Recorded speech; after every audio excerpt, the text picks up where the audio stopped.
ரிஷபராசிக்காரர்களே, இந்த வீடியோவை நீங்க இப்ப பார்த்துட்டு இருக்கீங்கன்னா, அது தற்செயலா நடக்கலைங்க. இது ஒரு அழைப்புங்க. நீங்க இப்போ வாழ்க்கையில ஏதாச்சும் மாறாதான்னு காத்துட்டு இருக்கீங்க. ஒரு நல்ல செய்தி, ஒரு சேஞ்ச், ஒரு சுபகாரியம். ஆனா என்ன ஆச்சு? அந்த நல்ல விஷயம் நடக்கிற மாதிரி தெரியும். ஆனா கடைசி நிமிஷத்துல கைக்கு எட்டுவது வாய்க்கு எட்டாமல் போயிடுங்க. இதெல்லாம் நடக்கும்போது நீங்க யாரிடமும் சொல்ல முடியாம மன வலியோடு என்ன தப்பு நான் பண்ணேன்னு கடவுளிடம் கத்தி அழுதுருக்கீங்க. ஆனா ஒண்ணு மட்டும் நிஜங்க. இந்த தடை, இந்த கஷ்டம், இந்த மன அழுத்தம் இதெல்லாமே உங்களை தோற்கடிக்க வரலைங்க. உங்களை எழுப்ப தான் வந்திருக்குதுங்க. ரிஷபராசிக்காரர்களுக்காக ஒரு மிகப்பெரிய மாற்றம் நடக்க போகுதுங்க. ஆனா அந்த மாற்றம் வரணும்னா நீங்க ஒரு சின்ன பரிகாரம் பண்ணணுமுங்க. உங்க மனசுல இப்ப இருக்கிற கவலையை நினைச்சுக்கிட்டு உங்க குலதெய்வம் பேரை கமெண்ட்ல எழுதுங்க. மறக்காம ஊர் பேரையும் சேர்த்து எழுதுங்க. மேலும் இன்னும் நீங்க நம்ம குடும்பத்துல ஜாயின் ஆகலைன்னா சப்ஸ்கிரைப் பண்ணி உடனே சேர்ந்துக்கோங்க. வாங்க இன்னைக்கு உங்க விதியை மாற்ற போற ரிஷபராசி பலனுக்குள்ள நாம செல்வோங்க. கால புருஷ தத்துவத்தின் 2ஆம் ராசியான ரிஷப ராசிக்கு வணக்கமுங்க. சிரதத்தன்மைக்கும் சொல்லிய சொல்ல காப்பாற்றுவதற்கும் ஒரு அழகான நந்தவனம் போன்ற மனதிற்கும் அடையாளமான ரிஷபராசி நேயர்களே, சுக்கிரனின் மைந்தர்களே, உங்கள் அனைவருக்கும் அந்த மகாலட்சுமியின் அருளும் உங்க ராசிநாதன் சுக்கிர பகவானின் ஆசியும் எப்போதும் முழுமையா கிடைக்கட்டுமுங்க. ரிஷபராசி நேயர்களே, இன்னைக்கு நாம பேச போற இந்த விஷயம் உங்களோட மனசாட்சியோடு நான் பேச போற ஒரு விஷயம்ங்க. இது வெறும் கிரக பலனோ அல்லது ராசி பலனோ கிடையாதுங்க. இது உங்கள பல பேரோட வாழ்க்கையில இன்னைக்கு ரத்தமும் சதையுமா நடந்துகிட்டு இருக்க ஒரு மிகப்பெரிய போராட்டம்ங்க. நமக்கு ஏன் இந்த நிலைமை? நான் யாருக்கும் கெடுதல் நினைக்கலையே, யாருக்கும் துரோகம் பண்ணலையே, அப்புறம் ஏன் நம்ம நிம்மதி மட்டும் இப்படி திருடி போகுது? இந்த ஒரு கேள்வி ரிஷபராசிக்காரங்களோட தூக்கத்தை மொத்தமா சிதைச்சிட்டு இருக்குங்க. ராத்திரி படுத்தா தூக்கம் வர மாட்டேங்குது. பகல்ல மற்றவங்க முன்னாடி சிரிச்சு பேசினாலும் தனியா இருக்கும்போது கண்ணுல தண்ணி அருவி மாதிரி கொட்டுது. யாரை நம்பி இவ்வளவு செஞ்சோம்? யாருக்காக நம்மளோட சுகங்களை விட்டு கொடுத்தோம்? ஆனால் கடைசியில் அவங்களே நம்மளை ஒரு ஏமாளி மாதிரி பார்க்குறாங்களே. நீங்கள் உள்ளுக்குள்ள எரிமலையாக கொதிச்சிட்டு இருக்கீங்க. ரிஷபராசி நேயர்களை பொறுத்தவரை நீங்கள் எப்போதுமே ஒரு அழகான ஆலமரம் மாறீங்க. உங்களை நம்பி வந்தவங்களுக்கு நிழல் தருவீங்க. கஷ்டப்படுறவங்களுக்கு தோள் கொடுப்பீங்க. நீங்க சம்பாதிக்கிற ஒவ்வொரு ரூபாயும் நீங்க அனுபவிச்சதை விட உங்க குடும்பமும் உங்களை சுத்தி இருக்கிறவங்களும் அனுபவிக்கணும்னு தான் நினைப்பீங்க. ஒருத்தர் கஷ்டம்னு வந்து நின்னா உங்க பாக்கெட்ல இருக்க கடைசி பணத்தை கூட அவங்களுக்கே கொடுத்து அடுத்த வேளை சாப்பாட்டுக்கு என்ன பண்ணுவோம்னு கூட யோசிக்காத மகாஜனங்கள் நீங்கங்க. ஆனா இப்போ உங்க நிலைமை என்ன தெரியுமா? நீங்க யாருக்காக கோபுரத்தை ரத்தம் சிந்தி எழுப்புனீங்களோ அவங்களே உங்களை அந்த கோபுரத்துல இருந்து தள்ளி விட்டுட்டு கீழே இருந்து வேடிக்கை பார்க்குறாங்க. நீங்க யார நம்ம ஆளுன்னு நினைச்சு உங்க வீட்டு பீரோ சாவியை கொடுத்தீங்களோ அவங்களே இன்னைக்கு உங்க வீட்டு வாசல்ல நின்று உங்களை வெளியில போக சொல்றாங்க. நீங்க ஊட்டிய அதே கை இன்னைக்கு உங்க தொண்டையில நெருக்க காத்துட்டு இருக்குறீங்க. இந்த கசப்பான உண்மை நீங்க ஜீரணிச்சுதான் ஆகணுங்க. வெளியில பார்க்கும்போது நீங்க ரொம்ப அமைதியா பொறுமையா எதையும் தாங்குற கல்மலை மாதிரி உங்களை நீங்களே காட்டிக்கிறீங்க. ஆனா உண்மை என்ன தெரியுமா? உள்ளுக்குள்ள நீங்க சுக்கு நூறா உடைஞ்சு போயிருக்கீங்க. ஏன்னா உங்களை வீழ்த்தியது யாரோ தெருவில் போற அந்நியன் இல்லைங்க. உங்க கூடவே பிறந்து உங்க தட்டிலேயே சாப்பிட்டு உங்க கஷ்டத்துல உனக்கு நான் இருக்கேன்னு உங்க முதுக தடவி கொடுத்து உங்க ரகசியங்களை எல்லாம் வாங்கின அதே கைகள் தான் இன்னைக்கு சரியான நேரம் பார்த்து உங்க கௌரவத்தையும் உங்க வாழ்வாதாரத்தையும் மண்ணோட மண்ணாக்க போகுதுங்க. ரிஷபராசிக்காரங்களுக்கு போராட்டம் புதுசு கிடையாதுங்க. ஆனா இந்த துரோகம் அப்படிப்பட்டது இல்லைங்க. அது உங்க நம்பிக்கையே வேரோடு பிடுங்கி எரிஞ்சிருதுங்க. பாசம் ஒன்று நிஜமாவே இந்த உலகத்துல இருக்கான்னு உங்களை யோசிக்க வைக்குதுங்க. ஜோதிட ரீதியா பார்த்தா உங்க ஜாதகத்துல 2ஆம் இடமான குடும்பஸ்தானம் மற்றும் 7ஆம் இடமான கலத்திரஸ்தானம் மற்றும் நண்பர்கள் ஸ்தானம் இப்போ ஒரு ஆபத்தான கிரக கூட்டணியில இருக்குதுங்க. இதனால தான் நீங்க யாருக்காக உங்க துரோகத்தை தியாகம் செய்தீர்களோ, எவருக்காக உங்கள் சொந்த ஆசைகளை எல்லாம் குழி தோண்டி புதைத்தீர்களோ, அவர்களே இன்று உங்களை உதவாக்கறன்னு முத்திர குத்தி ஓரம் கட்டுறாங்கங்க. ரிஷபராசி நேயர்களே, உங்க பொறுமை தான் இப்போ அவங்களுக்கு ஒரு வசதியா போச்சுங்க. நீங்க எதுவும் பேச மாட்டேங்கிறீங்க. நீங்க பேச மாட்டேங்கிற தைரியத்துல தான் அவங்க உங்க மேல ஏறி சவாரி செய்றாங்கங்க. இந்த வீடியோ வரிசையில நம்ம ரிஷபராசியின் நிம்மதியை திருடும் அந்த 3 முக்கியமான உறவுகளை பற்றி உடைக்க போறோம்ங்க. அவர்கள் எப்படி உங்கள் பாசத்தை வைத்து உங்களையே வியாபாரம் செய்கிறார்கள். 1, அந்த இரத்த பந்தம் உங்கள் கூடவே பிறந்து உங்கள் உழைப்பால வளர்ந்துட்டு இன்று உங்கள் சொத்துக்காகவும் கௌரவத்துக்காகவும் உங்களை வீழ்த்த துடிக்குமுங்க. அந்த முதல் உறவு யார்? 2வது, அந்த பாசக்கார சகுனிகள் உங்கள் வீட்டு விசேஷங்களில் முன்னால் வந்து நின்று கொண்டு உங்களை புகழ்வது போலவே பேசி உங்கள் பலவீனங்களை உங்கள் எதிரிகளிடம் கொண்டு போய் விற்கும் அந்த 2வது உறவு யார்? 3வது பார்த்தீங்கன்னா, அந்த நண்பன் எனும் முகமூடி நீங்கள் உயிர் என்று நம்பி எதையெல்லாம் அவரிடம் கொட்டினீர்களோ அதை ஆயுதமா மாற்றி உங்கள் வாழ்வை சிதைக்க காத்திருக்கும் அந்த 3வது நபர் யார்? இந்த வீடியோவை நீங்க ஒரு நிமிஷம் கூட ஸ்கிப் பண்ணாம பார்க்கணுங்க. ஏன்னா இது உங்களுக்காக நான் போடுற வீடியோ இல்லைங்க. உங்க கண்ணு முன்னாடியே நடந்துட்டு இருக்கிற அந்த சதியை நீங்க அடையாளம் காணும். உங்களை அழிச்சவங்க முன்னாடி நீங்க மீண்டும் ஒரு ராஜாவா தலை நிமிர்ந்து நிற்க வைக்கிறது தான் இந்த ஜாதக ரகசியத்தோட ஒரே லட்சியம்ங்க. ரிஷபராசி நேயர்களே, இது உங்களுக்கான எச்சரிக்கை மட்டும் கிடையாதுங்க. இது உங்களுக்கான ஒரு மகா ஆயுதம்ங்க.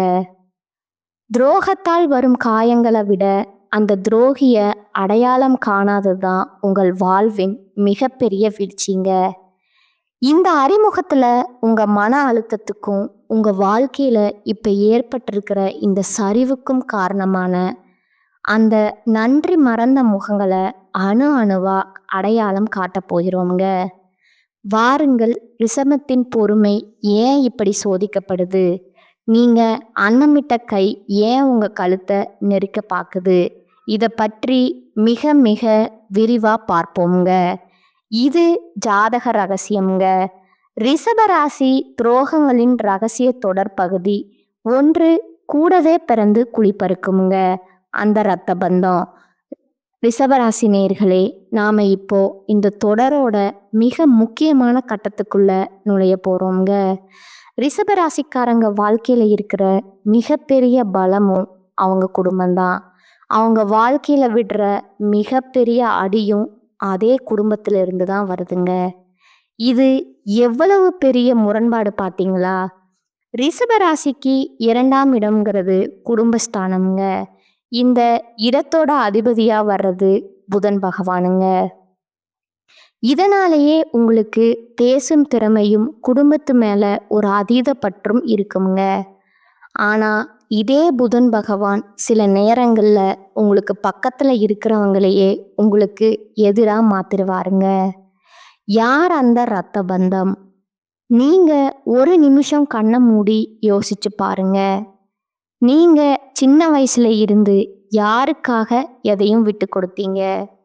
உங்க தம்பியா இருக்கலாம், தங்கையா இருக்கலாம், இல்லை உங்க கூடவே பிறந்த அண்ணனா இருக்கலாம். ரிஷபராசிக்காரங்க எப்பவும் செல்ஃப்லெஸ் மனிதர்கள்ங்க. அதாவது தனக்கு ஒரு பொருள் கிடைக்கிறத விட தன் தம்பிக்கு அது கிடைச்சா நீங்க ரொம்ப சந்தோஷப்படுவீங்க.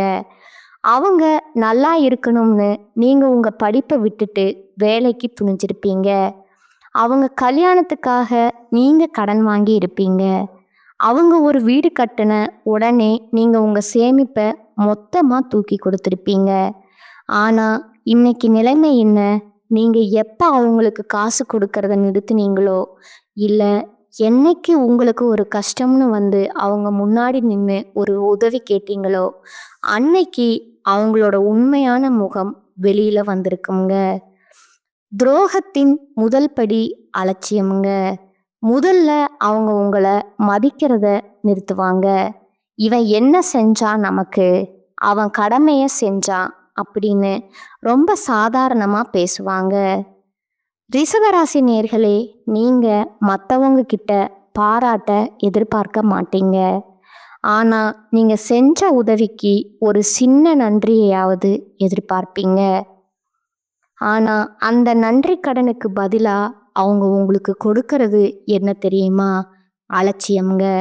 குடும்ப விஷயங்கள்ல உங்களை கூப்பிடாம விடுறது, அப்படியே கூப்பிட்டாலும் உங்களை ஒரு மூலையில உட்கார வைக்கிறது, உங்க பேச்ச யாரும் மதிக்காத மாதிரி ஒரு சூழலை உருவாக்குறது, இதுதான் அந்த துரோகத்தோட முதல் படிங்க.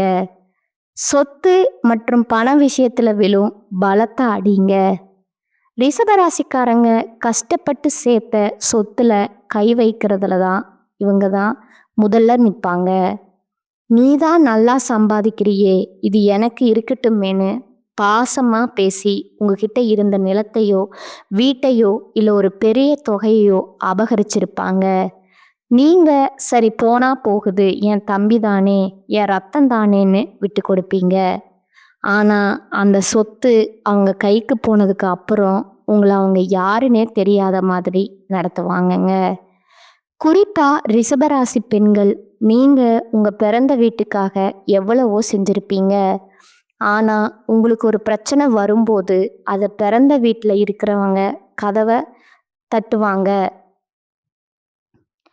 கதவை தாளிட்டுக்குவாங்கங்க. உனக்கு அங்கே என்ன வேலைன்னு கேட்குற அந்த ஒரு வார்த்தை உங்க இதயத்தை ஈட்டியால குத்துற மாதிரி இருக்குமுங்க. ஏன் இவங்க இப்படி மாறுறாங்க? இதுக்கு காரணம் உங்க மேல இருக்கிற பொறாமை தாங்க. ரிஷபராசிக்காரங்க எப்பவும் உழைப்பால உயர்வாங்க. நீங்க வீழ்ந்தாலும் மீண்டும் எழுதுருவீங்கிற பயம் அவங்களுக்குள்ள இருக்குங்க.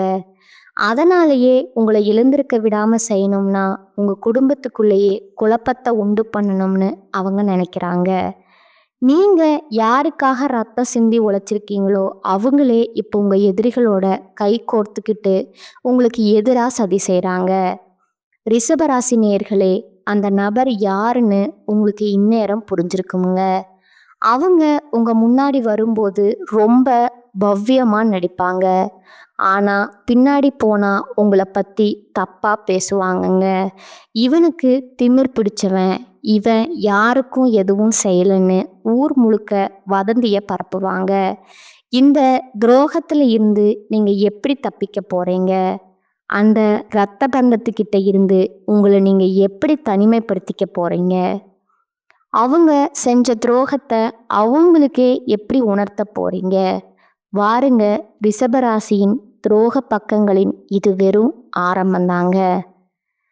அடுத்ததான் அந்த பாசக்கார சகுனிகள், அதாவது உங்க உறவினர்கள்ங்கிற போர்வைக்குள்ள இருக்கிற அந்த 2வது ஆபத்தை பற்றி அடுத்த பகுதியில மிக விரிவா பார்ப்போம்ங்க. இது ஜாதக ரகசியம்ங்க. ரிஷபராசி துரோகங்களின் ரகசிய தொடர் பகுதி 2ங்க. பாசக்கார சகுனிகள், முகஸ்துதி பாடி முதுகில குத்தும் உறவினர்கள். ரிஷபராசி நேயர்களே, முதல் பகுதியில் உங்கள் இரத்த பந்தங்கள் செய்த துரோகத்தை பார்த்தோம்ங்க. இப்போ நம்ம பார்க்க போகிற இந்த 2வது வகை உறவு இருக்கே, இது அதை விட மிக மிக ஆபத்தானதுங்க. ஏன்னா முதல் வகை துரோகிகள் எதிரிகளாக முன்னாடி வந்து நிற்பாங்க. ஆனால் இந்த 2வது வகை துரோகிகள் உங்கள் கூடவே இருந்து உங்கள் தட்டிலேயே சாப்பிட்டு உங்களை புகழ்ந்து தள்ளி சமயம் பார்த்து உங்களை மொத்தமாக காலி பண்ணுறவங்க. இவங்களைத்தான் நான் பாசக்கார சகுனிகள் அப்படின்னு சொல்கிறேங்க. ரிஷபராசிக்காரங்களுக்கு தெரிஞ்சோ தெரியாமலோ ஒரு பலவீனம் இருக்குங்க. அதுதான் முகஸ்துதிங்க. யாராவது உங்களை வந்து, நீங்கள்லாம் இந்த ஊர்லேயே பெரிய ஆளு, உங்களை மாதிரி ஒரு தர்ம பிரபுவை நாங்கள் பார்த்ததே இல்லை அப்படின்னு 4 வார்த்தை நல்லதா பேசினா போதுமுங்க. உங்ககிட்ட இருக்க மொத்த ரகசியத்தையும், ஏன் உங்க பீரோ சாவியை கூட அவங்க கிட்ட தூக்கி கொடுத்துருவீங்க. இந்த பலவீனத்தை தான் இந்த உறவினர்கள் தங்களுக்கு சாதகமா பயன்படுத்துறாங்க. யார் அந்த பாசக்கார சகுனிகள்? இவங்க உங்க சித்தப்பா மகனா இருக்கலாம், அத்தை மகனா இருக்கலாம், இல்ல தூரத்து சொந்தமா கூட இருக்கலாமுங்க. உங்க வீட்ல ஒரு விசேஷம்னா போதும், இவங்க தான் முன்னாடி வந்து நிப்பாங்க. ஆமா, நீங்க கவலைப்படாதீங்க, நான் எல்லாத்தையும் பார்த்துக்கிறேன்னு சொல்லி உங்க பணத்தை எடுத்து அவங்க செலவு பண்ணுவாங்க. நீங்க அவங்கள நம்பி எல்லா பொறுப்பையும் கொடுப்பீங்க. ஆனா அவங்க அந்த நேரத்துல என்ன செய்வாங்க தெரியுமா? ஒவ்வொரு இடத்துலயும் உங்க கௌரவத்தை குறைக்கிற மாதிரி வேலைகளை செய்வாங்கங்க. மற்ற உறவினர்கள் கிட்ட போய், மாமாவுக்கு இப்ப முன்ன மாதிரி வசதி இல்ல, எல்லாம் வெறும் சீன் தான் அப்படின்னு தப்பா பேசுவாங்கங்க. உங்க காதுக்கு வரும்போது இவன் நம்ம மேல எவ்வளவு பாசமா இருக்கான்னு நீங்க நினைக்கிற மாதிரி நடிப்பாங்க. ரகசியங்களை விலை பேசும் துரோகம்ங்க. ரிஷபராசி நேர்களே, உங்க குடும்பத்துக்குள்ள இருக்கிற சின்ன சின்ன சண்டைகள், கணவன் மனைவிக்குள்ள இருக்கிற கருத்து வேறுபாடுகள், உங்க தொழில்ல இருக்கிற ரகசியங்கள், இது எல்லாத்தையும் இவங்க கிட்ட நீங்க ஒரு ஆறுதலுக்காக சொல்வீங்க. ஆனா இந்த சகுனிகள் என்ன பண்ணுவாங்க தெரியுமா? அதை அப்படியே கொண்டு போய் உங்க எதிரிகள் கிட்டேயோ இல்ல உங்க வளர்ச்சியை பார்த்து பொறாமைப்படுற மற்றவங்க கிட்டேயோ வர்ணனை சேர்த்து வச்சிருவாங்க. அந்த ரிஷபராசிக்காரன் மேல இப்பவே ஒரு கை வைங்க. அவன் இப்போ வீக்கா இருக்கான்னு போட்டு கொடுக்கறதே இவங்க தாங்க. நீங்க ஒரு பிரச்சனையில மாட்டிட்டு நிக்கும்போது இவங்க முன்னாடி வந்து ரொம்ப வருத்தப்படுற மாதிரி நடிப்பாங்க. ஆனா அவங்க மனசுக்குள்ள நல்லா வேணும், இவன் ரொம்ப ஆடுனான்ல அப்படின்னு ஒரு கொடூரமான சந்தோஷம் ஓடிட்டு இருக்குங்க. ஏன் ரிஷபராசிக்கு இந்த துரோகம் நடக்குது? ரிஷபராசி நேயர்களே, நீங்க ஒரு இடத்துல ஒரு சொத்து வாங்குறீங்கனாலோ இல்ல உங்க பிள்ளைகளுக்கு ஒரு நல்ல வரன் அமையுதுனாலோ இந்த உறவினர்களுக்கு வயிறு எரியுங்க. நமக்கு அமையாதது இவனுக்கு எப்படி அமைஞ்சது? இந்த ஒரு பொறாமை தான் அவங்கள சகுனிகளா மாத்துதுங்க. நீங்க செஞ்ச உதவிய அவங்க ஒருபோதும் சொல்ல மாட்டாங்க. ஆனா நீங்க தெரியாம செஞ்ச ஒரு சின்ன தப்ப ஊர் முழுக்க தம்மட்டம் அடிச்சு சொல்லுவாங்கங்க. உங்க வீட்ல இருக்கிற குழப்பங்களுக்கும் இவங்க தான் மூல காரணமா இருப்பாங்கங்க. இவங்க உங்க வீட்டுக்கு வந்துட்டு போனாலே அன்னைக்கு உங்க வீட்ல ஒரு சண்டை நடக்குங்க. கவனிச்சிருக்கீங்களா? இவங்க கொண்டு வர்றது பாசம் இல்லைங்க, அது ஒரு விதமான விஷம்ங்க. ரிஷபமே விழித்துக்கொள். இப்படிப்பட்ட உறவினர்களை நீங்க அடையாளம் காணணும்னா ஒரு சின்ன விஷயம் கவனிங்க. நீங்க நல்லா இருக்கும்போது இவங்க உங்க கூடவே ஒட்டிட்டு இருப்பாங்க. ஆனா உங்களுக்கு ஒரு சின்ன பண கஷ்டம்னு வந்து பாருங்க, இவங்க தான் முதல்ல போனை எடுக்காம ஓடி ஒளிவாங்க. அந்த நேரத்துல தான் அவங்க முகமூடி கலண்டு விடுங்க. இப்படிப்பட்ட சகனிகளை உங்க வாழ்க்கையில இருந்து எப்படி தள்ளி வைக்க போறீங்க? அவங்க முன்னாடி உங்களை ஒரு பலவீனமான ஆளா காட்டிக்கிறத எப்போ நிறுத்த போறீங்க? உங்க ரகசியங்களை உங்க இதயத்துக்குள்ளேயே பூட்டி வைக்க கத்துக்கோங்க. வாருங்கள், இந்த துரோக பயணம் இதோடு முடியலைங்க. அடுத்து நாம பார்க்க போற அந்த 3வது நபர் இருக்காரே, அவர்தான் எல்லாத்தையும் விட மிக மிக மோசமானவருங்க. ஏன்னா அவர் நண்பன் என்கிற புனிதமான பேருக்கு பின்னாடி ஒளிஞ்சிருக்காருங்க. அந்த 3வது துரோகத்தை பற்றி அடுத்த பகுதியில மிக விரிவா பார்ப்போம்ங்க. இது ஜாதக ரகசியம்ங்க. ரிஷபராசி துரோகங்களின் ரகசிய தொடர் பகுதி 3ங்க. நண்பன் அப்படிங்கிற பொருள் நச்சு நச்சு கத்தி முதுகில் குத்தும் உயிர் நண்பன்க. ரிஷபராசி நேர்களே, நாம இப்போ இந்த தொடரோட உச்சக்கட்டத்துக்கு வந்துட்டோம்ங்க. முதல் 2 பகுதியில ரத்த பந்தத்தையும் உறவினர்களையும் பார்த்தோம்ங்க. ஆனா இந்த 3வது வகை இருக்கே, இதுதான் ரிஷபராசிக்காரங்களை உயிரோட கொள்ற ஒரு விஷயம்ங்க. ஏன்னா ரத்த பந்தம் துரோகம் பண்ணா அவன் சுபாவம் அப்படின்னு விட்டுறலாமுங்க. உறவினர்கள் துரோகம் பண்ணா அவங்க பொறாம பிடிச்சவங்கன்னு ஒதுக்கிடலாமுங்க. ஆனா உயிரை விட மேலானதுன்னு நீங்க நம்பின ஒரு நண்பன் துரோகம் பண்ணா அதை உங்களால சாகுற வரைக்கும் மறக்கவே முடியாதுங்க. ரிஷபராசிக்காரர்களுக்கு நண்பர்கள்னா ரொம்ப இஷ்டம்ங்க. சுக்கிரனோட ஆதிக்கம் இருக்கிறதுனால நீங்க எப்பவும் ஒரு கூட்டத்தோட இருக்கணும், ஜாலியா இருக்கணும்னு நினைப்பீங்க. நீங்க உங்க நண்பனுக்காக என்ன வேணும்னாலும் செய்வீங்க. அவன் கஷ்டப்படுறாருன்னு தெரிஞ்சா உங்க மனைவியோட நகைய அடகு வச்சாது அவனுக்கு பணம் கொடுப்பீங்க. அவன் ஒரு பிரச்சனையில இருந்தா நீங்க முன்னாடி போய் நிப்பீங்க. ஆனா அந்த நண்பன் உங்களுக்கு கொடுக்க போற பரிசு என்ன தெரியுமா? மரண அடிங்க. யார் அந்த நண்பன் இன்னும் முகமூடி உங்க கூடவே காலேஜ்ல படிச்சவரா இருக்கலாம், இல்ல ஆபீஸ்ல உங்க கூடவே வேலை செய்றவரா இருக்கலாம், இல்ல உங்க பிசினஸ் பார்ட்னரா கூட இருக்கலாம். ரிஷபராசி நேர்களே, நீங்க ஒருத்தரை நண்பன்னு ஏத்துக்கிட்டா உங்க வீட்டு ரகசியம், உங்க தொழிலோட லாப நஷ்டம், ஏன் உங்க பர்சனல் வாழ்க்கையில நடக்கிற எல்லா விஷயத்தையுமே அவன்கிட்ட கொட்டிருவீங்க. இவன் நம்ம கிட்ட எதையும் சொல்ல மாட்டான்னு நீங்க நம்புற அந்த ஒரு இடம்தான் உங்க வீழ்ச்சியோட ஆரம்பம்ங்க. தொழில்ல விழும் பலத்த அடிங்க. நீங்க ஒரு ஐடியா பண்ணி ஒரு புது பிஸ்னஸ் ஆரம்பிக்கலாம்னு இருப்பீங்க. அத உங்க நண்பன் கிட்ட ஷேர் பண்ணுவீங்க. ஆனா அந்த நண்பன் என்ன பண்ணுவான் தெரியுமா? நீங்க பிளான் போட்ட அதே பிஸ்னஸ் உங்களுக்கு தெரியாம அவனோட ஆளுங்களை வச்சு ஆரம்பிச்சிருவாங்க. இல்லைன்னா உங்க தொழிலோட சீக்ரெட்டை உங்க காம்படிட்டர் கிட்ட போய் வித்துடுவாங்க. நீங்க ஏன்டா இப்படி பண்ணேன்னு கேட்டா, பிஸ்னஸ்ல இதெல்லாம் சகஜம்டான்னு சொல்லி ரொம்ப சாதாரணமா உங்க முகத்துக்கு முன்னாடியே சொல்லுவாங்க. குடும்பத்துல குழப்பத்தை விளைவிக்கும் நச்சு இது இன்னும் கொடுமையானதுங்க. அந்த நண்பன் உங்க வீட்டுக்குள்ள அடிக்கடி வருவாருங்க. உங்க குடும்பத்துல ஒருத்தரை பழகுவாருங்க. ஆனா உங்க மனைவி கிட்ட உங்களை பத்தி தப்பு தப்பா சொல்றதோ, இல்ல உங்ககிட்ட உங்க குடும்பத்தாரை பத்தி தப்பு தப்பா சொல்றதோ இவரோட வேலையா இருக்குமுங்க. உன் வீட்டுக்காரர் என்ன இப்படி இருக்காரு அப்படின்னு ஆரம்பிச்சு மெல்ல மெல்ல உங்க குடும்ப நிம்மதியை குலைக்கிற வேலைகளை இவங்க செய்வாங்கங்க. ரிஷபராசி நேர்களே, உங்க நண்பன் தான் உங்க எதிரிக்கு உங்களை பத்தின எல்லா தகவலையும் கொடுத்துட்டு இருக்காங்க. ஏன் ரிஷபராசிக்கு இந்த துரோகம்? உங்களுடைய அசுர வளர்ச்சி தான் அவங்க கண்ணை உறுத்துதுங்க. நீங்க ஒரு புது கார் வாங்கினா இவங்க வெளியில வாழ்த்து சொல்லுவாங்க.